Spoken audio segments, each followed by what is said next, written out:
Steel പദ്ധതി നടപ്പിലാക്കി. Edamon Kochi power highway പൂർത്തീകരിച്ചു. ദേശീയപാത പൂർത്തീകരണത്തിന്റെ വക്കീലാണ്. കൊച്ചിയിൽ ലോകത്തിന്റെ ചരിത്രത്തിൽ ആദ്യമായി വാട്ടർ മെട്രോ പ്രവർത്തിക്കുന്ന നാടായി മാറി. കൊച്ചി മെട്രോയുടെ പുതിയ ഘട്ടത്തിലേക്ക് നമ്മൾ വരുന്നു. ഇപ്പം ശ്രീ ജയിക്ക് ഇവിടെ അഭിമാനത്തോടു കൂടി പറഞ്ഞ ചില പദ്ധതികളുടെ ഒരു പൂർവ്വകാലം ഉണ്ടല്ലോ. ഇവിടെ ജയിക്ക് പറഞ്ഞ ഒന്നാമത്തെ കാര്യം എന്താ? ഗെയില് യാഥാർത്ഥ്യമാക്കി. ഗെയിലിനെതിരെ സമരം ചെയ്താരാ? ഇവർ തന്നെയല്ലേ. ഭൂമിക്കടിയിലെ ബോംബാണ് ഗെയില് എന്ന് പറഞ്ഞ് നാടായ നാട് മുഴുവൻ പോസ്റ്റർ ഒട്ടിച്ച് ദേശാഭിമാനിയിൽ ലേഖനം എഴുതിയ ആളല്ലേ ഇന്ന് കേരളത്തിന്റെ വ്യവസായ ഉപമന്ത്രി ശ്രീ പി രാജീവ്. എന്റെ മൃതശരീരത്തിലൂടെ അല്ലാതെ ഒരൊറ്റ വിമാനം ഈ കൊച്ചിയിലെ ഈ നിലത്തിൽ വന്ന് ലാൻഡ് ചെയ്യില്ല എന്ന് പറഞ്ഞ എസ് ശർമ്മ എന്ന് പറയുന്ന നമുക്ക് എല്ലാവർക്കും ബഹുമാനായ CPM നേതാവ് പിന്നീട് ആ കൊച്ചിൻ എയർപോർട്ട് അടക്കുന്ന ആ അതോറിറ്റിയുടെ ചെയർമാനാകുന്ന കാഴ്ചയും ഈ കേരളം തന്നെയല്ലേ കണ്ടത്.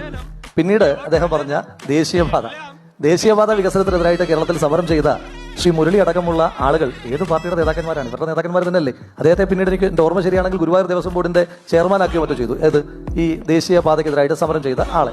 അപ്പോൾ ഒരു കാലത്ത് ഏറ്റവും മിനിമം ഈ സിനിമയിൽ പറയുന്ന പോലെ രണ്ടും കൂടെ വേണ്ടല്ലോ. ഒന്നുകിൽ നിങ്ങൾ മുൻപ് ചെയ്തിരുന്ന സമരങ്ങൾ തെറ്റാണെന്ന് പറയുക, അല്ലെങ്കിൽ ഇപ്പോൾ എടുക്കുന്ന നിലപാട് തെറ്റാണെന്ന് പറയുക. ഇത് രണ്ടും കൂടെ ഒത്തുപോകാനുള്ള ഒരു സാഹചര്യം നമ്മുടെ നാട്ടിൽ നിലവിലില്ല.